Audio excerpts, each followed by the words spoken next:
Hi friends, कैसे हैं आप लोग। मेरा नाम है अमित और आप देख रहे हैं मेरा channel new era physics classes को। फ्रेंड्स, जैसा कि आपको पता है अब आपके पास सिर्फ एक दिन बचा है जेएनयू के एंट्रेंस एग्जामिनेशन के लिए। सो अब आप इन लास्ट जो कल का दिन आपके पास बचा है तो आप क्या करें उस लास्ट दिन में, वो मैं आज आपको बताने जा रहा हूँ। मैं आपको ये भी बताऊंगा कि लास्ट ईयर का कट ऑफ कितना था, उससे लास्ट ईयर कट ऑफ कितना था और आपको मिनिमम कितना मार्क्स चाहिए ताकि आप अपनी सीट जो है एक तरीके से फिक्स हो सकती है आपकी। ठीक है। सो देखिए, सबसे पहले मैं आपको बताता हूँ कि कौन कौन से जो यूनिट्स हैं, कौन कौन से जो चैप्टर्स हैं जिसके जिसके क्वेश्चन जो हैं वो आए हुए हैं पहले लास्ट ईयर पेपर में। ठीक है, यानी कि मैं आपको बता रहा हूँ कौन कौन से टॉपिक से कितने क्वेश्चन आने के चांसेस होते हैं। पहली बात तो मैं बता दूं कि हर साल वही पैटर्न रिपीट हो जेएनयू में ऐसा देखा नहीं गया है। हर साल ये नया पेपर बनाता है और इस बार जैसा कि हमें पता है कि एनटीए जो है वो एग्ज़ाम ऑर्गेनाइज कराने जा रही है और ये फर्स्ट टाइम है हिस्ट्री, जेएनयू की हिस्ट्री में पहला बार हो रहा है ऐसा कि ऑनलाइन एग्ज़ाम होने जा रहा है। ठीक है, तो पैटर्न जो है वो फिजिक्स के तो 25 क्वेश्चन होंगे ही, लेकिन कुछ और हो सकता है कि ऐड हो जाए। ठीक है, वो तो आपको फर्स्ट टाइम जब आप एक्सपीरियंस करेंगे तो आप ही हम लोगों को बताएंगे कि किस टाइप का पेपर आया था। सो देखिए, लास्ट ईयर और उसके लास्ट ईयर के कंपैरिजन में जो स्पेशल रिलेटिविटी है उसका एक क्वेश्चन फिक्स है, यानी स्पेशल रिलेटिविटी से आपका एक क्वेश्चन जो है वो तय है, मिनिमम एक क्वेश्चन तो जरूर होगा। तो इसीलिए आपको इसके लिए करना क्या है, जितने भी स्पेशल रिलेटिविटी के फॉर्मूले हैं वो भी बेसिक्स, एडवांस नहीं, बेसिक्स, जैसे टाइम डायलेशन का फॉर्मूला और वो माइकलसन मॉडल एक्सपेरिमेंट को थोड़ा सा आप पढ़ के जाइए, और लॉरेंट्ज ट्रांसफॉर्मेशन के फॉर्मूले हो गए, आइंस्टाइन वेलोसिटी एडिशन का फॉर्मूला हो गया, और जितने भी बेसिक फॉर्मूले एनर्जी का है यानी रिलेटिविस्टिक एनर्जी का फॉर्मूला है, वर्क एनर्जी थ्योरम है, इन सबको आप पढ़ के जाइए। ठीक, तो स्पेशल रिलेटिविटी का आपका एक क्वेश्चन जो है वो फिक्स है। Next, classical mechanics. Classical mechanics एक बहुत ही इंपॉर्टेंट टॉपिक है जेएनयू के लिए। जेएनयू में क्लासिकल के 1 से 2 क्वेश्चंस होते हैं। लास्ट ईयर ये एक ही था, लेकिन उससे लास्ट ईयर 2 था, तो 1 से 2 के बीच में ये वेरिएशन होता रहता है। तो आपको ध्यान रखना है क्लासिकल मैकेनिक्स के भी बेसिक्स, यानी लैग्रांजियन मेथड और हैमिल्टोनियन सिस्टम। लैग्रांजियन मेथड और हैमिल्टोनियन सिस्टम, इन दोनों के फॉर्मूले जो हैं वो आप रिवाइज करके जाइए। इवन हैमिल्टोनियन जब आप पढ़ें तो पॉइसन ब्रैकेट और कैनोनिकल ट्रांसफॉर्मेशन भी पढ़ लीजिए। आपको पता है कैनोनिकल ट्रांसफॉर्मेशन को होने के लिए पॉइसन ब्रैकेट्स उसको 0 होना होता है। तो ये सारे मेथड आप पढ़ के जाइए, बेसिक्स जितने भी फॉर्मूले हैं। नेक्स्ट है काइनेमेटिक्स। काइनेमेटिक्स स्टैंड्स फॉर, मेरा मतलब क्या है, न्यूटन्स लॉ और रोटेशनल और इन सब चीज़ों का मिला के, और वेव्स एंड ऑसिलेशन भी, ये सब मैंने काइनेमेटिक्स में रखा है। इसके 2 क्वेश्चन तो फिक्स होते हैं, एक आपका एसएचएम और वेव्स एंड ऑसिलेशन से आएगा और एक आपका फ्लूइड मैकेनिक्स तक जितना भी पोर्शन है वहाँ से आ सकता है, यानी न्यूटन्स लॉ। मैथमेटिकल फिजिक्स के 4 से 5 क्वेश्चन होते हैं। मैथमेटिकल फिजिक्स एक काफ़ी बड़ा पोर्शन है और इसके कॉम्प्लेक्स एनालिसिस का एक क्वेश्चन आता है, एक ग्राफ रिप्रेजेंटेशन का आता है। मैंने आपको अपने लास्ट वीडियो में बता दिया है ग्राफ किस तरीके से, एक रफ स्केच कैसे तैयार करते हैं, आप वो देख सकते हैं, मैं आई बटन पे उसका लिंक दे दूंगा। तो मैथमेटिकल फिजिक्स से एक ग्राफ का क्वेश्चन, यानी आपको फंक्शन दिया होगा, बोलेगा बताइए इनमें से कौन सा ग्राफ एक तरीके से रफ रिप्रेजेंटेशन है उस फंक्शन का। तो एक क्वेश्चन ये, एक क्वेश्चन मैट्रिसेस से आता है, matrices, function of a matrices पूछ लेगा।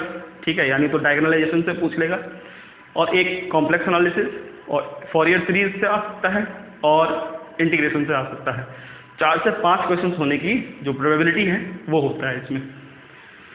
सॉलिड स्टेट फिजिक्स से 2 क्वेश्चन, 1 या 2 क्वेश्चन, जैसे इस जो लास्ट ईयर की बात करें 2018 में तो 2 क्वेश्चन आए थे, एक आइंस्टाइन थ्योरी से था, Einstein theory of specific heat, और एक आपका फर्स्ट क्रिस्टल स्ट्रक्चर से था। तो 1 से 2 क्वेश्चन होने की जो प्रोबेबिलिटी है इसकी इतनी होती है। इलेक्ट्रॉनिक्स के 2 पोर्शन होते हैं, एक डिजिटल इलेक्ट्रॉनिक्स और एक एनालॉग इलेक्ट्रॉनिक्स, दोनों से ही एक एक क्वेश्चन होता है। और डिजिटल में जो मोस्ट जो प्रोबेबल क्वेश्चंस होते हैं वो बूलियन अलजेब्रा से होते हैं। Boolean algebra stands for what, NAND gate, OR gate, और एक्सऑर गेट, एक्सनॉर गेट, इन सभी गेट्स के ही क्वेश्चंस होते हैं। मिनिमाइजेशन, मैक्सिमाइजेशन के क्वेश्चंस होते हैं, और अलजेब्रा ऑफ जो बूलियंस होते हैं वो सारे क्वेश्चंस हो जाते हैं। तो आप इसको पढ़ के जाइए, बहुत अच्छी अच्छी किताबें अवेलेबल हैं, बहुत आसान भी होता है इसे समझना, कोई मुश्किल नहीं है। अगर आपको ट्रुथ टेबल बनाना आता है तो सारा चीज़ हो जाएगा। एनालॉग का एक क्वेश्चन होता है, ये तो फिक्स है, एनालॉग का एक 100% क्वेश्चन फिक्स है, और वो 100% क्वेश्चन कहाँ से होता है आपको पता है, ऑप एम्प से होता है, ऑपरेशनल एम्पलीफायर। तो इसको मैं 2-3 महीने ऑलरेडी बता चुका हूँ पहले, जब IIT जैम की प्रिपरेशन में करा रहा था, कि ऑप एम्प का जो बेसिक प्रिंसिपल है वो क्या है, वो किस तरीके से काम कर सकता है, कितने टाइप के होता है, और उसके फॉर्मूलेज क्या क्या हैं, आप जाके देख सकते हैं। ठीक है, प्लेलिस्ट में है, IIT जैम के नाम से प्लेलिस्ट है, उसमें अवेलेबल है। नेक्स्ट इलेक्ट्रोमैग्नेटिक थ्योरी, अच्छा सॉरी, पहले आप इस पे आ जाइए, क्वांटम मैकेनिक्स। क्वांटम मैकेनिक्स के 2 क्वेश्चंस होते हैं। अब क्वांटम मैकेनिक्स बहुत बड़ा पोर्शन है, तो सर कौन कौन से पोर्शन से कितने क्वेश्चन आते हैं? तो जो बेसिक्स है, basics stands for what, introduction to quantum mechanics, यानी श्रोडिंगर इक्वेशन तक आपसे पूछा जाएगा question. Expectation values of X, expectation value of X square, expectation value of momentum, expectation value of momentum square, ये सारी चीजें पूछी जा सकती हैं। इसके लिए आपको करना क्या है, गॉसियन इंटीग्रेशन सारे पढ़ के जाने, यानी फॉर्मूले जो होते हैं गॉसियन के, e की पावर माइनस ax स्क्वायर का जो होता है वो π/a होता है अंडर रूट में, जितने भी गॉसियन इंटीग्रेशन होते हैं सब पढ़ के जाना है, क्योंकि फिक्स है कि एक एक्सपेक्टेशन वैल्यू का क्वेश्चन होता ही है, ये पढ़ के जाना है। और पोटेंशियल का ग्राफ दे देगा, बताइए, पूछेगा आपसे कहाँ पर पार्टिकल की प्रोबेबिलिटी ज़्यादा है, तो आपको पता है जहाँ पोटेंशियल ज़्यादा होता है वहाँ प्रोबेबिलिटी कम होती है। तो आप इन सब बेसिक्स को जो है वो पढ़ के जाइए। ठीक, तो बेसिक्स कहने का मतलब क्या है, इंट्रोडक्शन से लेकर यानी डी ब्रॉगली, वेवलेंथ वगैरह वगैरह जितने फॉर्मूले और प्रोबेबिलिटी डिस्ट्रीब्यूशन तक। ठीक, हाइजेनबर्ग अनसर्टेनिटी भी। स्टैटिस्टिकल फिजिक्स के 2 क्वेश्चन। स्टैटिस्टिकल फिजिक्स भी एक बहुत ही बड़ा पोर्शन है फिजिक्स में। तो आपको करना क्या है, मैं आपको ऑलरेडी बता चुका हूँ, तीनों एंसेम्बल्स कर लेने हैं, ग्रैंड कैनोनिकल, कैनोनिकल और माइक्रो कैनोनिकल। इन तीनों ही एंसेम्बल्स से प्रोबेबिलिटी जो है तीनों की बराबर ही है, यानी 33 33 33 की एक क्वेश्चन तीनों में से आ सकता है। तीनों में से अगर 3 क्वेश्चन नहीं आ रहे हैं तो 2 क्वेश्चन फिक्स होंगे, लेकिन होंगे एंसेम्बल्स से ही।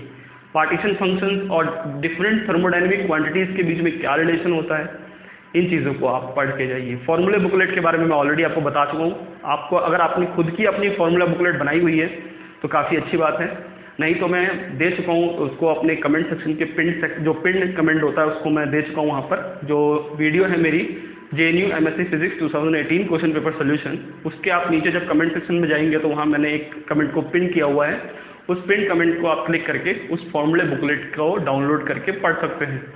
तो उसमें इन सारे टॉपिक्स के, सारे सब्जेक्ट्स के फॉर्मूले अवेलेबल हैं। तो स्टैटिस्टिकल फिजिक्स के 2 क्वेश्चन एग्जाम्पल्स तक। थर्मोडायनेमिक्स यानी थर्मल फिजिक्स के 2 क्वेश्चन, 2 से 3 हो सकते हैं, वो तो मैं आपको पहले ही बता चुका हूँ, ये कभी भी 100% नहीं होता, हर साल चेंज हो जाता है। 2 क्वेश्चन, एंट्रोपी, मैक्सवेल्स रिलेशन और थर्मोडायनेमिक पोटेंशियल, इन सभी, Maxwell's relation is very very very important. So Maxwell's relation को कैसे मेमोराइज किया जाता है वो भी मैं बहुत पहले बता चुका हूँ, 3-4 महीने पहले, आप प्ले लिस्ट में जाके देख सकते हैं। न्यूक्लियर फिजिक्स के 2 से 3 question, alpha decay, beta decay, इसके ऊपर क्वेश्चन आता है, गैमोस थ्योरी के ऊपर क्वेश्चन आता है, गीगर नटल लॉ के ऊपर क्वेश्चन आता है। ठीक, सो न्यूक्लियर फिजिक्स के भी 2 से 3 क्वेश्चन। तो आप बेसिक ऑफ न्यूक्लियर फिजिक्स पढ़ के जाइए, अल्फा और बीटा डीके तक। रेडियो एक्टिविटी आपको ऑलरेडी आता होगा अगर आपने पढ़ा है, सीरीज और पैरेलल रेडियो एक्टिविटी के, ये सारी चीज़ें आप पढ़ के जाइए। फॉर्मूले सबके अवेलेबल हैं बुकलेट में, आप देख सकते हैं। ठीक, तो ये तो आपका एक सब्जेक्ट वाइज एक एनालिसिस हो गया कि कितने क्वेश्चंस किस चैप्टर से आ सकते हैं। इसमें भी अगर हम बात करें, अगर आपको जो है ज़्यादा जो करना है वो है क्वांटम मैकेनिक्स करना है, मैथमेटिकल फिजिक्स करना है, इलेक्ट्रॉनिक्स, लास्ट क्वेश्चन रह गया, I am sorry friends, electromagnetic theory के 3 से 4 क्वेश्चन। ये भी बहुत बड़ा पोर्शन है फिजिक्स में, इलेक्ट्रोमैग्नेटिक थ्योरी के 3 से 4 क्वेश्चन। तो आप देख लीजिए कि इसको आपको कैसे कंप्लीट करना है। 3 से 4 क्वेश्चन होने की प्रोबेबिलिटी, और इसका कोई सा भी पोर्शन आ सकता है, मैं 100% श्योरिटी नहीं कह सकता, यहीं तक आप पढ़िए। इलेक्ट्रोमैग्नेटिक थ्योरी में आप AC तक कर लीजिए, इलेक्ट्रोमैग्नेटिक इंडक्शन, फैराडेज लॉ और ये मैग्नेटिक फील्ड्स वगैरह वगैरह जितनी भी बेसिक चीज़ें हैं वो सब कर लीजिए, इंड्यूस इलेक्ट्रिक फील्ड, उसके 3 से 4 क्वेश्चन होंगे।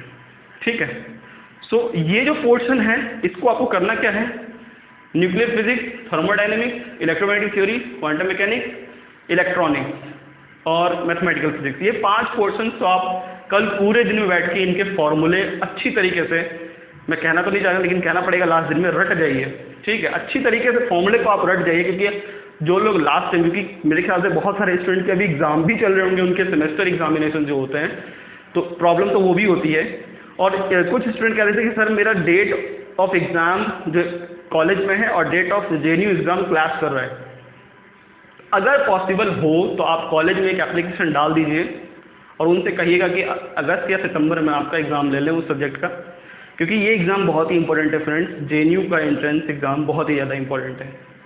सो ये कुछ पोर्शन है, आप इसे कल पूरे दिन में बैठ के इनके फॉर्मूले को आप पढ़िए, समझिए और उसको जो है अपने अंदर एब्जॉर्ब कर लीजिए, ठीक, ताकि आपका परसों जो है एग्ज़ाम हो उसमें बहुत ज़्यादा यूजफुल रहे। सो मैं अब आपको थोड़ा बहुत बता देता हूँ ट्रेंड के बारे में, यानी कितना मार्क्स जो है आपको चाहिए ही चाहिए अगर आपका जो सिलेक्शन जो रेट है वो बढ़ जाए।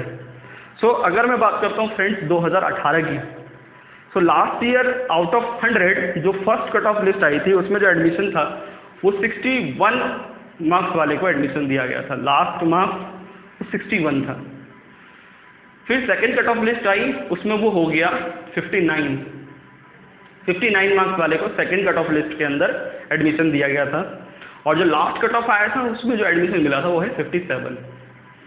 सो लास्ट ईयर के ट्रेंड को अगर हम देखें तो you need to score 65 minimum 65, क्योंकि जैसे कि आईआईटी जैम में इस बार हो गया था तो क्या पता, क्योंकि जेएनयू का तो बिल्कुल अलग ही सिस्टम हो गया एनटीए वाला जो है, तो आपको मिनिमम का नहीं सोचना है 65। अब 65 के लिए मैं आपको ऑलरेडी बता चुका हूँ कि 20 करके आइए और 15 का सोचिए कि आप 100% सही कर पाएँ, तभी जाके 60-65 के अराउंड जो है आपका जो मार्क्स रेंज है वो बैठेगा।